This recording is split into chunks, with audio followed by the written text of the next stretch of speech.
Okay.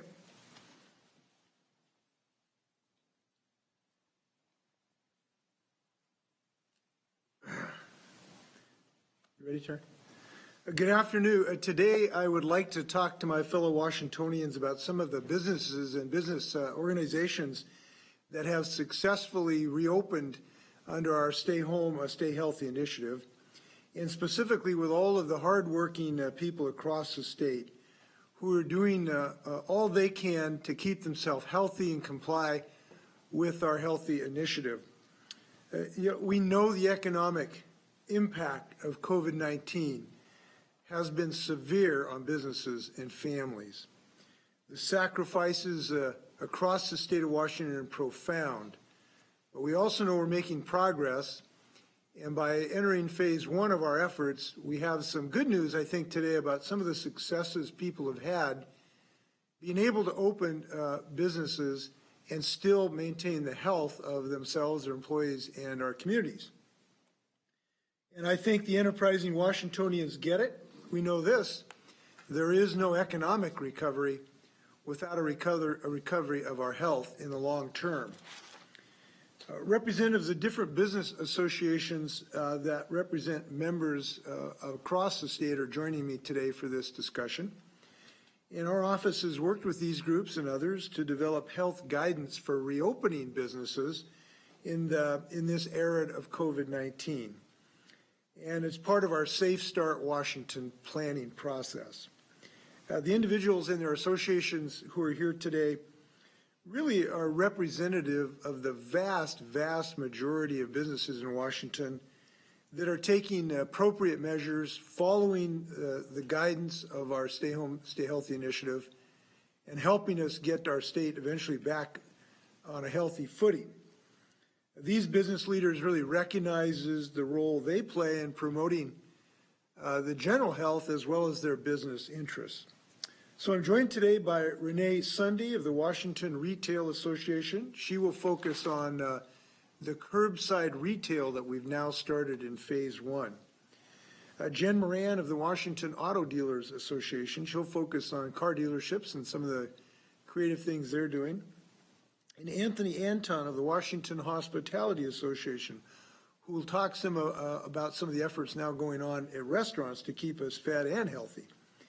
So they're each going to speak for a couple minutes, and I'd ask you to stick around for a little conversation after their comments, and afterwards I'll let those folks get on with their day, and I'll be happy to answer questions. But first, I would like to thank the teams in our state government who's been working with the business community and others to put these plans together. Every requirement that we've been put in place have been based on data, they've been based on science, and they're based on the effort to make sure we can all get our business done.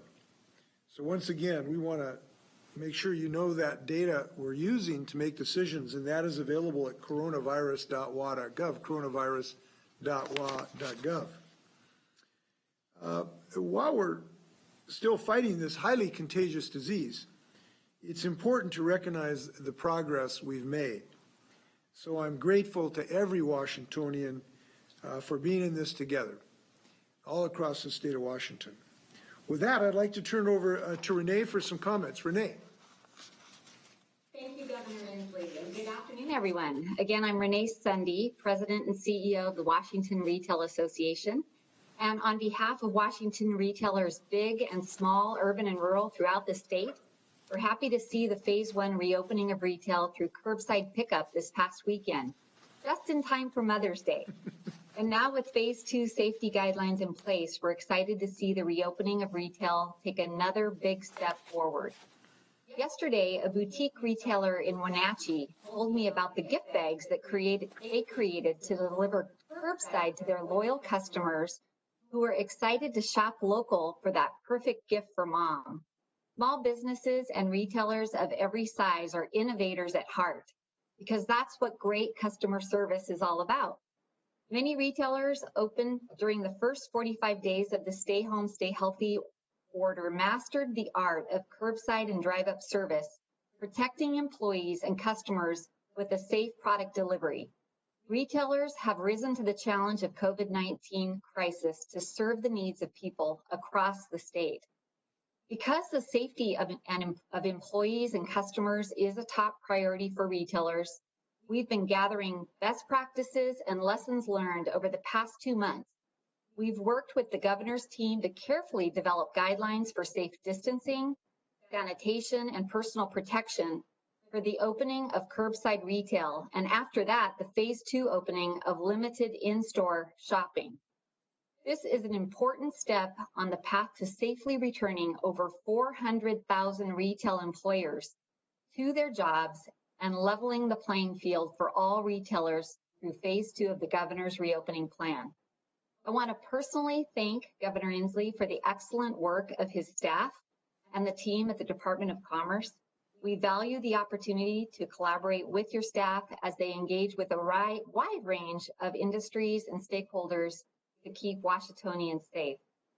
In malls and storefronts, in cities and towns, your favorite retailers across the state are ready to safely serve our communities. Renee, thank you. And I look forward to answering. I had a couple of questions that you provoked. Jen Moran of the Washington State Auto Dealers, could you join us?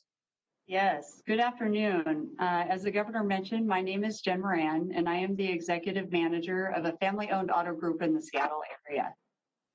Governor, I wanted to let you know that I appreciate your leadership through this time of crisis. You face tough choices in developing a game plan to respond to this virus. There are different opinions on how to approach these decisions, and I recognize your commitment to protecting people and helping us all return to a more normal life as soon as possible. And new car and truck dealers share that same commitment.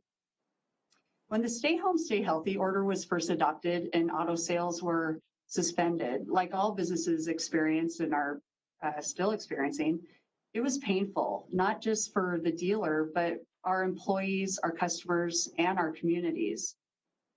Governor, you recognized from the beginning that vehicle service was essential and allowed for a limited number of vehicle sales to essential workers without reliable transportation or to individuals that had a vehicle that was impractical to repair.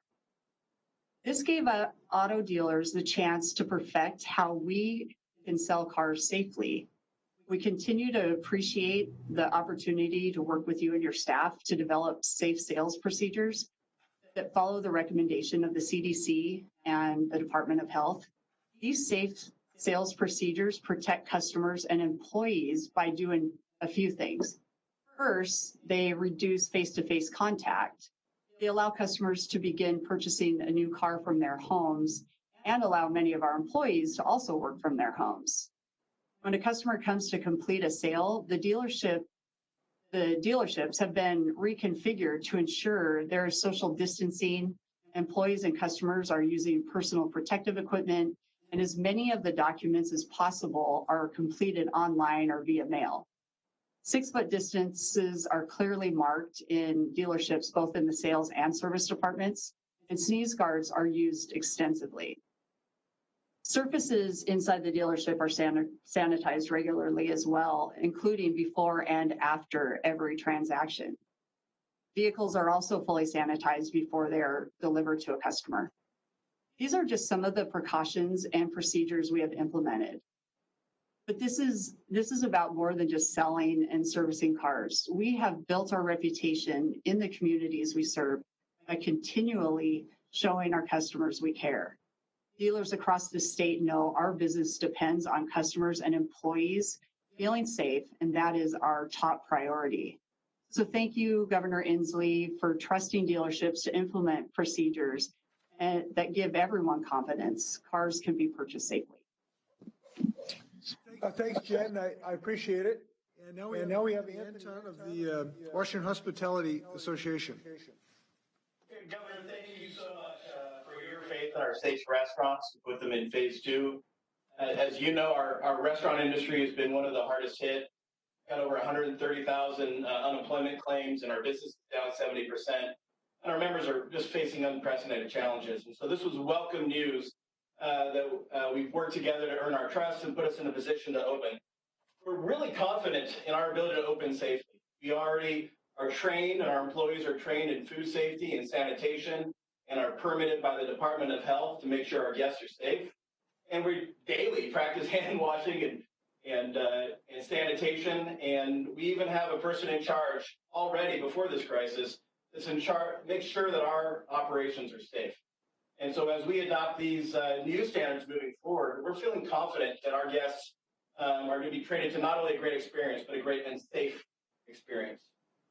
Together, we've worked with your team and the Department of Health to take unprecedented steps to make sure that our guests not only get that great experience, but a great safe experience and can come back again and again. We are moving tables to make sure that our guests are seated 6 feet apart. We're buying plexiglass to put in between our booths and make sure people stand safely. We're developing special plans for our waiting areas. So as you wait to get seated for your favorite entree, you're 6 feet apart from your guests. We're buying masks for our over 200,000 employees to make sure that we're confident that we're serving our guests safely and correctly. We've embedded new cleaning schedules, and we are sanitizing everything in the restaurant on a regular schedule. And so many new things that we're looking forward to do and welcome our neighbors back into our restaurants. So we really hope, Governor, that we deliver on your trust in us to do so and deliver on our customers' trust so we can be confident that when our employees come back to work, they're here for the rest of the year and they're earning their paychecks for their family and they're moving forward. So thanks for your leadership. We're all in this together. Our leaders, our guests, our employees, our team members. We're ready to serve. Thanks, Anthony. I'm excited about this progress. As a former server at Clinker Dagger, Bickerstaff, and Pets Public House out in Aurora Village, one of the best jobs I ever had. It was wonderful coming home with cash stuffed in my pockets. So those were the good old days. So we want to see that return. Renee, I want to ask you. You said something interesting about learning lessons from the experience you've had already. What lessons have you learned? I think what we're fortunate with is that we have had a number of essential retailers that have been operating for the past 45, 50 days.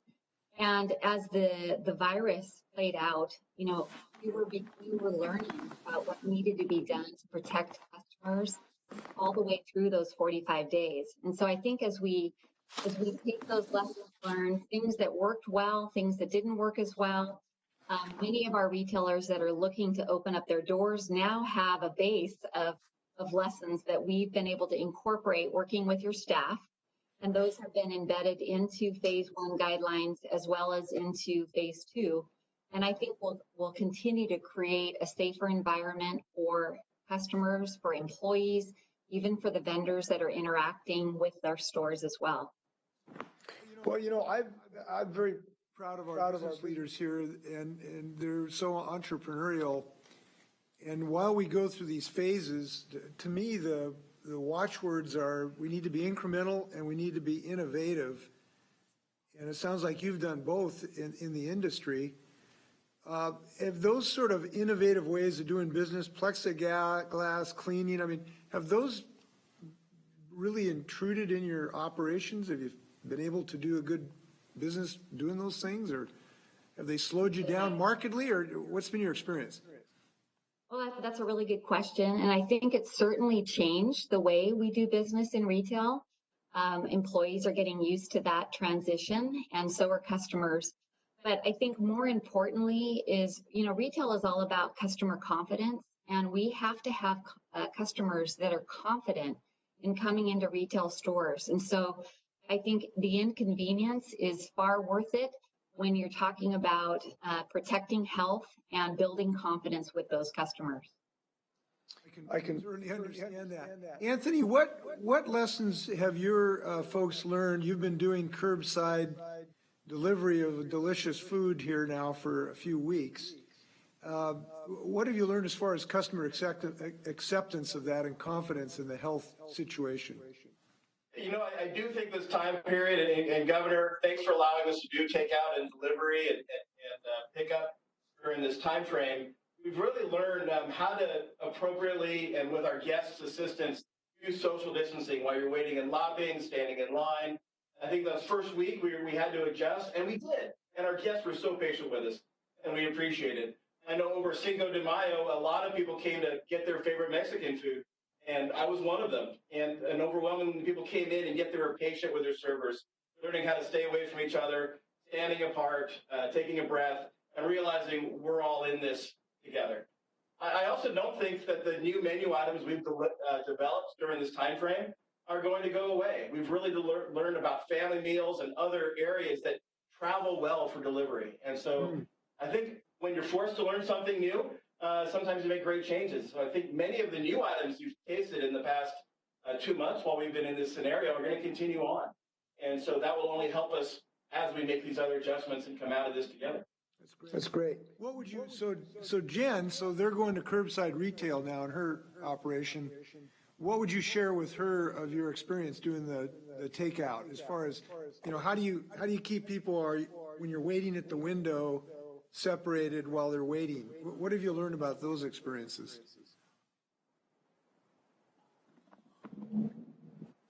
Anthony? Yeah, I could try that. Jen, you want to go ahead?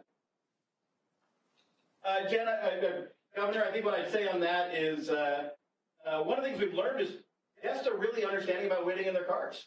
And so typically they get to sit in the car, listen to their favorite music, and do things. And so I don't think if this happened immediately and we're still open, I don't think we'd understand that guests were patient. And Washingtonians understand it's worth a little bit of inconvenience. We can wait in our car till our table is ready or till our food is ready. And the interaction has been good. And we're learning a lot of things about how to wear masks. I never thought I'd have to teach, or we'd all have to think about what's the right kind of mask for a kitchen and what's the right kind of mask when you're talking to seniors who may not be able to see your lips. And how do we do this together? So I think this time frame has helped us as we gear up together on take what we've learned in the past 6 weeks and just accelerate their improvements as we go. Well, thanks for your leadership on this. I really appreciate it. And your members as well, obviously. Jen, what do you think? So we're in phase 1, so we're going to be doing curbside retail now under these protocols.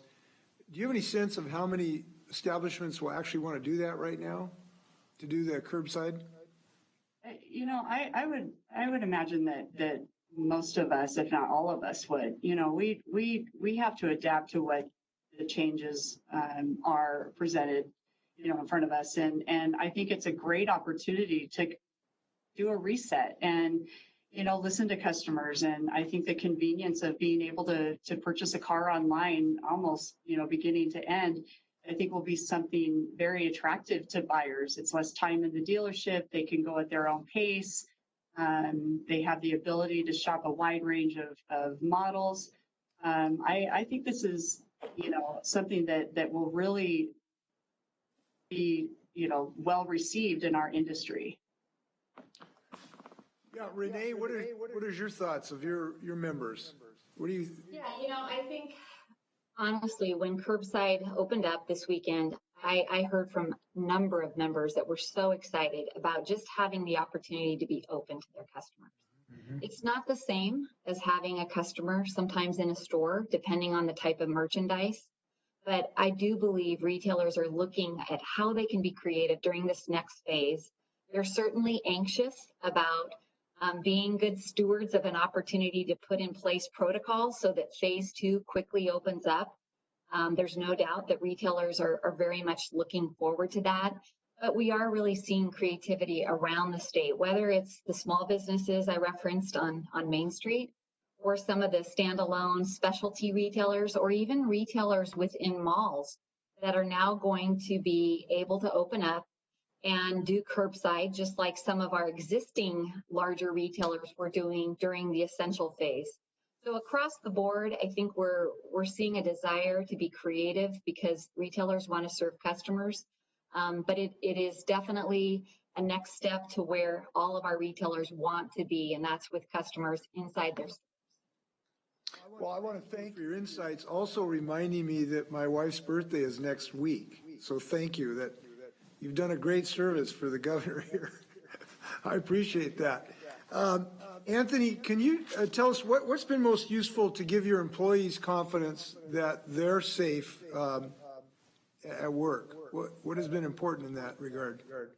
You know, I think good education and open communication, understanding why masks are important, helping them understand that when the business thrives, we all thrive together. And so let's do this safely. And just that open communication and routine, what we learn after this night shift, and coming back together and saying, how do we handle this situation? And trying to get better every day. And a lot of these things are straightforward. Restaurants are used to hand washing, they're used to cleaning their door handles, and they're used to these cleaning schedules. But now at an even higher level, we're communicating, what did we learn tonight to do it better, and sharing with each other, being a team. Just like we're in it together in the state, they're in it together in that restaurant. Yeah. And I think moving stations around, small adjustments, where to stand.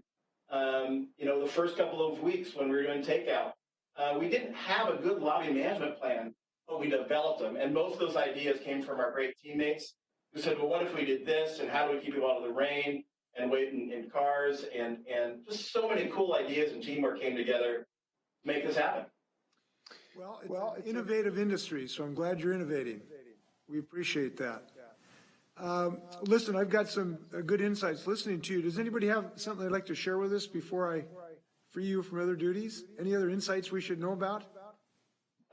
You know, Governor, just like you've asked everyone to do, we can't wait to get our restaurants open and get into phase 2. And our guests can help us do that by being safe in the next few weeks. Help us save our small businesses by being smart, by making the right decisions. And pretty soon you'll be sitting down for your favorite steak or favorite piece of seafood. And we're going to look forward to seeing you there. Absolutely. Well, we know we are all very, very eager for this. And Anthony, you really kind of reminded me of something, which is we do have some impact about when those days come. And that is kind of how we all act now in the next several weeks. And we want that to be sooner than later. We can't tell you it's June 1 for sure right now because we have to look at the progress of the disease. But we have some bearing on that. We have some control over that. It's sort of in our destiny on how we all learn to do business in these new innovative ways. So, and this is important to me too. Look, we want your employees and business owners only to go through this once. We don't want to have to do this twice. It's way too hard. So we want to make sure we're successful here. And the innovation you have all shown is really ought to give us some confidence. So thank you very much. So I'm going to cut my friends loose here. I have a couple more comments. Thank you guys for your help. And I'll look forward to some more openings. Good luck. Thank you. I'm going to make just a couple more comments here and then I'll stand for questions. Well, listen, the one thing I do want to add today, and I've mentioned this a couple times, but it's really important, is that we know how difficult this is for people. It's produced frustration, anxiety, concern for ourselves, our economic lives, our personal lives. And we know that life's tough sometimes. We want to make sure people know how they can reach out if they've got issues. And if you've got issues of being depressed, feeling lonely, concerned about domestic violence, please go to coronavirus.wa.gov, coronavirus.wa.gov. Reach out. Don't be alone. We want to help you out. You can also reach the National Suicide Prevention Lifeline at 1-800-273-8255. That's 800-273-8255. Or text 741. That's 741-741. There's also a Veteran Suicide Prevention Hotline, 1-800-273-8255. 1-800-273-8255. You're not alone. We want to be with you. This state's committed to everyone's health, and so we care about you. Thanks a million, and with that, I'm happy to stand for some questions. Rachel with AP. Governor, could we get more specific targets that the counties and state need to meet as we move through the opening phases? For example, New York has a regional dashboard that shows targets on several areas, including decline in hospitalizations, number of residents tested, and then each region is scored based on the number of metrics they've met. So I know we have that dashboard, but couldn't it be updated to reflect that level of detail? Yeah, we are looking at the next tranche. We've done the first tranche. We have 8 counties. There'll be a couple soon, I assume, on top of that. So we have had the criteria for those, and we were the first to reopen, ahead of New York, I think. Not that we're competitive. Of several of these counties where we basically said, no fatalities, no new infections for 3 weeks, and the counties have met that, the smaller counties. So we've had those criteria. We will be we are looking at new criteria, and we'll be talking that in the days to come so that we continue that step forward. I do want to address this issue, though, that I think there's some misperception about the status of the virus in our state. I think it would be easy to have this misperception, but it is a misperception that smaller rural counties, and particularly smaller rural eastern Washington counties, are out of the woods, and that is unfortunately not the situation. Yakima County, unfortunately, has, we think, the highest infection rate maybe in the western United States. We have dozens of fatalities in the Tri-Cities area. We've had outbreaks in particular our agricultural community in Chelan and Douglas County. So this is a disparate position, but it's not just east versus west or urban versus rural. In fact, some of the relatively smaller communities have had some of the largest outbreaks. So we will have to be able to give you some more criteria in the upcoming days and weeks as this progresses. Joe with the Seattle Times. Governor, two-part question. I'm curious, first of all, with some of this retail activity opening up, what is your advice to people? Should people be going out whenever they want or not at all, only when they need to? Because it seems to conflict a little bit with how we're talking about the public health data. And also, I guess the second question is, I believe Chelan and Douglas counties have submitted a letter requesting to move to phase 2, or at least partially phase 2 more quickly. And I'm curious if you've had a chance to review that and make a decision on that. I don't think criteria that you've laid out. Yeah, I have not looked at those specific proposals. I will be doing that. And as I've indicated to Rachel, we're developing criteria for other somewhat larger counties to see if they can meet a particular criteria to move forward. That first tranche of criteria was successful. We got 8 or 10 counties to move forward. So we will have additional criteria. We'll be measuring Chelan and Douglas County against those. So we'll have more to say that in the upcoming weeks and days. Your first question about going out. This is a big question. If I can, I think the best way I can answer that is to think about the people who are closest to me and my family. I don't want my family going out unless it's kind of necessary right now. Just anything that's going to involve particularly an inside interaction with people inside, particularly for anything that involves any length of time, is just too dangerous to do right now. So it's too dangerous to go over to a friend's house and be in their living room for an hour right now. That indoor situation just spreads the virus. The virus becomes contained. That doesn't make sense. It doesn't make sense to, in my opinion, to go into a building unless it's necessary as an essential building right now where you are close to someone, where you're not wearing a mask and you're confined in a small area. That just doesn't really make sense unless just absolutely necessary for some essential purpose in your life. And what we have learned from the epidemiologists is that the way to squash a pandemic is to reduce the mobility of people. And when you look at the numbers, we had reduced the times people were going out of their home about 50% several weeks ago. And as a result of that, we have reduced the curve. And we've had early success on that. And there is some still interesting news. We're down to 3% COVID-like illnesses hospitalization right now for the last few days. But that mobility reduction is down to maybe 30% now. And we're concerned that the R0 level is getting up to 1, maybe even a little more than that. So we need still people to make individual judgments about what's really necessary to do right now. And if it's really not, and you're going to be inside exposed to other people, try to avoid it. And that's just going to help your health, and it's going to help people whose lives you may save. And the interesting thing about this type of heroism, it's a different kind of heroism. When a firefighter goes into a burning building, that is certainly heroism, and that firefighter will know who she or he saved. But when we avoid going to an unnecessary social event inside somewhere or too close to somebody, we won't know whose lives we saved, but we know they're out there. So this is something that I'm really encouraged so far. Washingtonians have really taken this to heart, and they've changed their personal behavior, and that's why we've been successful. But we need to keep this up, to keep knocking those numbers down, so that our testing and contact tracing and isolation, our second weapon in this fight, can really be brought to bear. Now, we're kind of ready to go on that, as I talked about yesterday or day before yesterday. We have 1,371 people ready to do that work. But we have to get these numbers down so that that can be successful.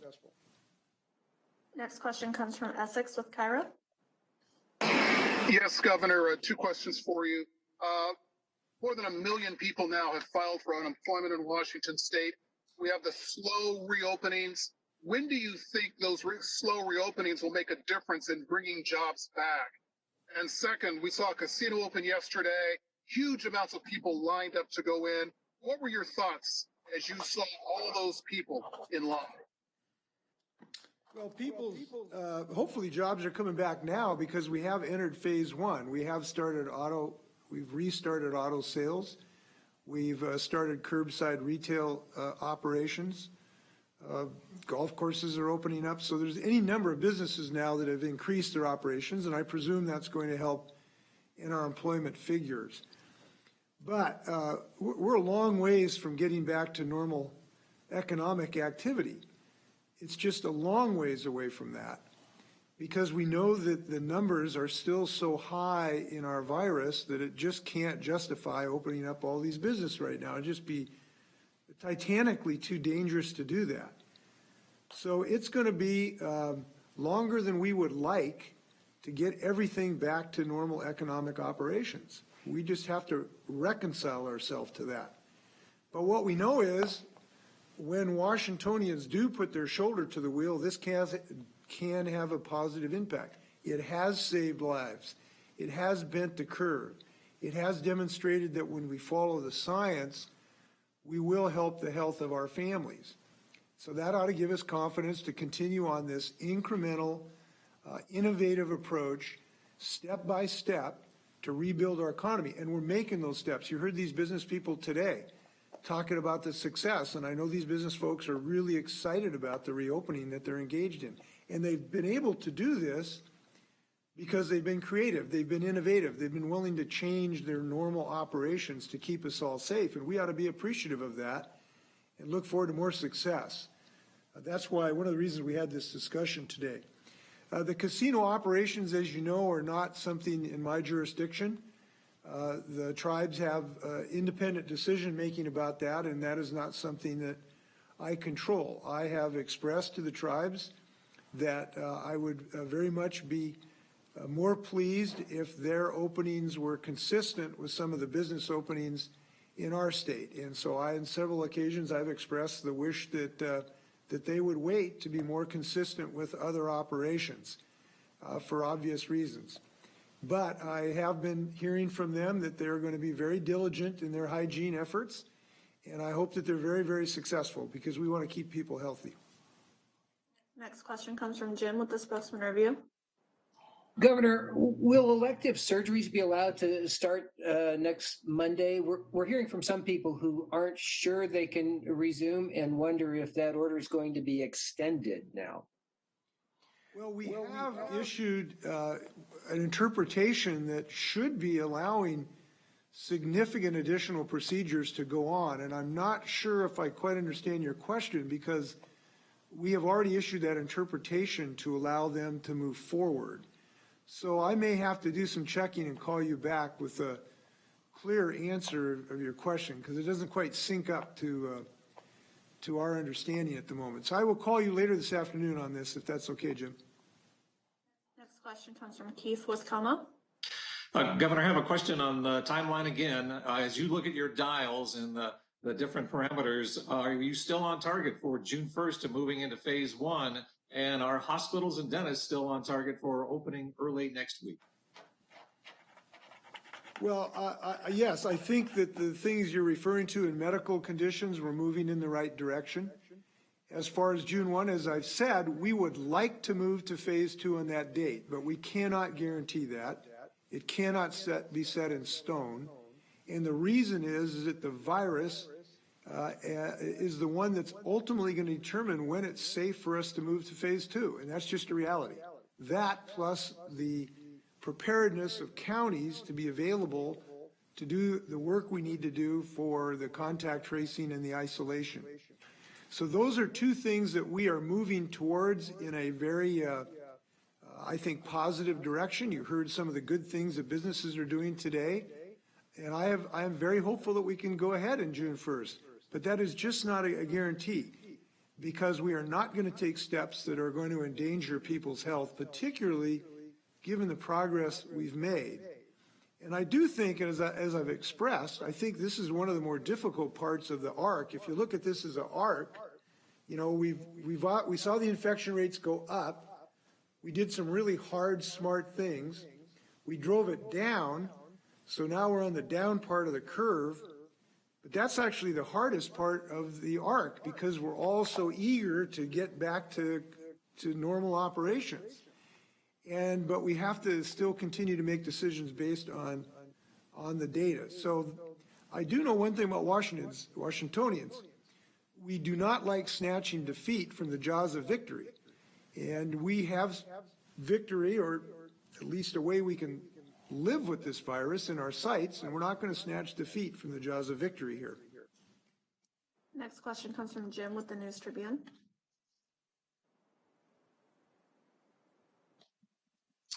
Jim, News Tribune. Are you on mute by chance? Is that better? Yeah. Okay. Governor, I was wondering if you could give us an update on testing. On April 30th, you had talked about how Washington has the capacity to do about 22,000 tests. But at that point, it was averaging about 4,650. I know that's increased, but I was wondering if you could just tell us where we are on testing. Good news and bad news. The good news is that we, because of vigorous effort, we have built our ability to analyze about 20,000 tests a day. And because we brought more labs on, UW's expanded their operations, and we think we can even continue it beyond that. I've been in talks with businesses around the world. One company that makes an analyzer machine we may be able to get a hold of. So the analytic part is quite robust. However, you need the test swabs and the reagent and the viral transfer medium to be able to get that sample to the analytical machine. And that is still in a significantly short supply. I'll give you an example of this. You've indicated where our tests might be in the realm of 4,000 to have enough samples, but that's it. We haven't had enough test swabs to do that.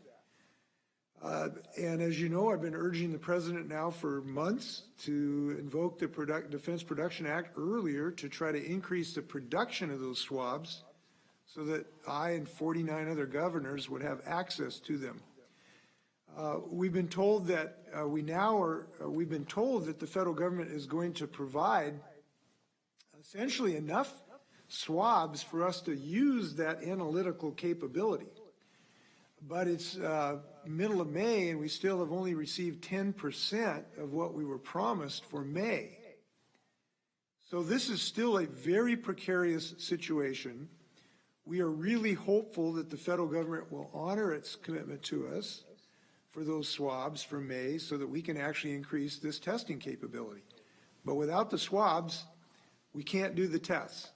And I'm very hopeful that those federal shipments are going to come through. Now, to do that, we have to increase the manufacturing capability of the United States. And that's why I've been so insistent in arguing that the president should use his powers to do that. So we're just very hopeful that that's going to come through, but it also has to come through for June and come through for July and on because because we are actually going to have increased testing requirements after June, because as we bring in more businesses, many employees are going to need to be tested. If we find a positive test at a restaurant, we're going to need to make sure we test those staff members. And so this is still a very concerning issue for us, and we're going to be as diligent as humanly possible to grow those supplies.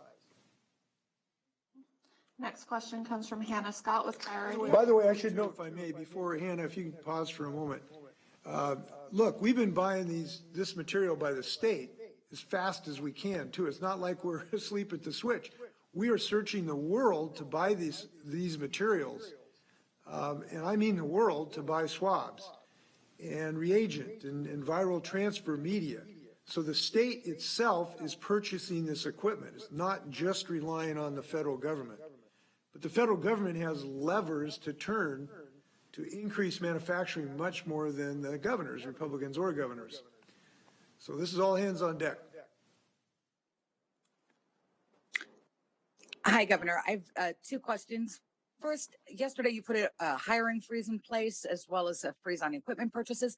Just wondering whether you have any plans to reopen state employee contracts before a 3% raise takes effect July 1st. And then secondly, wondering if you're getting regular updates on how K-12 students are doing with remote learning. And if so, what's your sense on how they're doing with their education right now? We have not made any decisions on a budget standpoint. We need to get a little better view on the fiscal future to make those decisions. I've been talking to legislator leadership. I was on a call this afternoon about that, and they're starting to now look at some of the options, but we really have not made any decisions about potential options. What we do know, it's going to be very difficult. Legislators are going to be faced with some really hard decisions. That's what we know today, and in the weeks to come, obviously, we'll have more to say about that. Students, I think this is a mixed situation, and I hear different reports depending on which district, which day, and which parents you talk to. I talked to two parents in 2 consecutive days in the same high school last week, and one parent was extremely dissatisfied that their student was not getting enough, contact with the teacher. And the next evening I talked to a parent and said, little Johnny's doing great. He's talking to his teacher several times a day, and his math is moving forward as fast as in-home schooling. So it's a varied response that I hear, and I think that it has not been consistent. We would like to have been consistent across the state of Washington at, the nth level of supreme remote learning. It has not been. It has been differentiated about the access to the internet, the amount of time that parents have with their children that's available. And this is something that is concerning to all of us. But I do think that educators have been very dedicated to this, and they've had some really hard rows to hoe because not all children have the same access to technology. And that's something we want to improve. It's one of the reasons we had an initiative for broadband access last year, and we wish that could have been fully implemented by the time COVID hit us. So we have more work to do. The next question you may want to ask is the next school year. What will that look like? And the answer is we don't know yet. We do know that I know that there's lessons been learned in the last several weeks for remote learning, and we know that we're going to try to use those lessons in the event that we can't return to absolute normal operations next fall. Now, I remain very hopeful that we'll have normal operations, or at least on-site education. But that's going to depend on how many tests we can run. It's going to depend on the infection rate of the virus and the wishes of our communities. So thanks for everybody who's been working through this, including those students. Next question comes from Jerry with the Everett Herald. Governor, I wonder if you could give us an update. 2 days ago, you mentioned customer logs, and there were questions about that. And you were talking about writing up some new rules and guidance.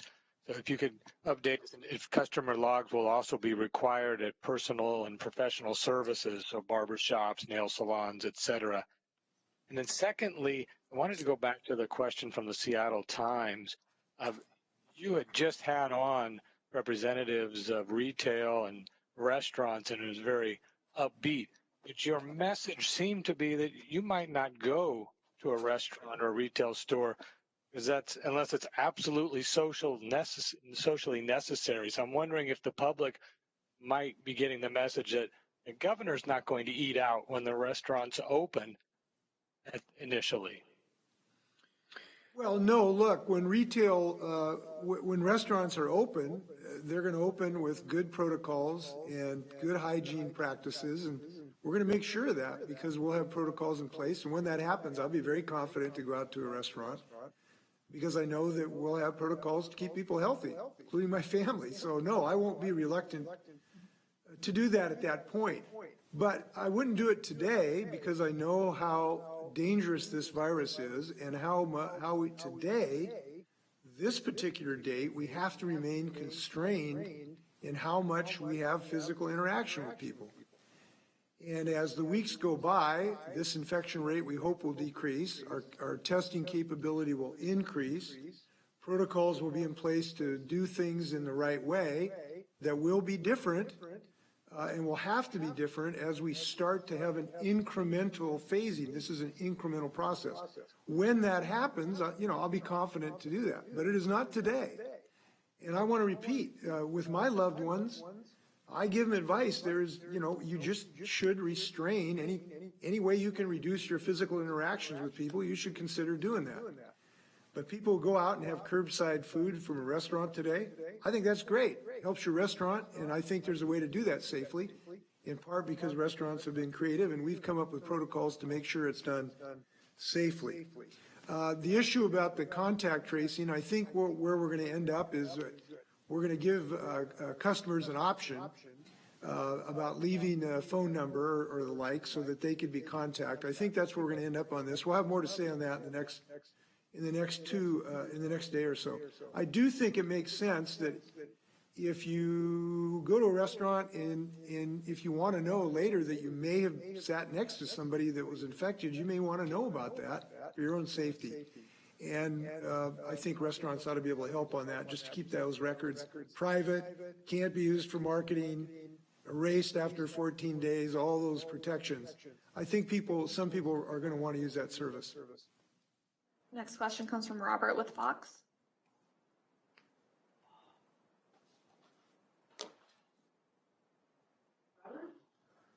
Robert, are you muted? Robert, if you've muted. Okay. Instead, we'll go to Drew with King 5. Governor, we have Memorial Day coming up next weekend. We're already hearing some reports of folks breaking the rules when it comes to camping. Do you have any concerns that folks will push it come next weekend? And second question, if we are talking now, maybe past June 1st for hair salons, are you willing to share your secret on how you're able to keep your hair short? Well, it wouldn't be a secret if I told you, but I'll do the big reveal. I have this really secret stylist of incredible acumen who has been working on me for 50 years off and on. That's Trudy Inslee. And I think she's done a pretty darn good job. I think I've had a couple of haircuts during this interim. And she uses the same shears she got when we were first married. We've had them for 50 years, and they still work. I gave her a break for about 46 of those years, though. But now we're back to the old style. Your question about camping. We've had really good compliance with people in our state parks, actually. We really are appreciative of that. People are showing good trail etiquette. They're not congregating by and large in groups of 7 on a blanket, people not in your household. We've been very pleased with that. There's been a couple of places where we had too many people too close. But by and large, people have really respected it. So I feel good where we are on this. I'm glad that we give people an opportunity, a way to go outside and exercise. It's really healthy. It's good for both physical and mental health. There are lots of ways to be outside without breathing on somebody if people just use common sense. So I'm glad. I think we're on the right course on that with our state parks. Final question will go to Breyer with Seattle Times. Hi, Governor.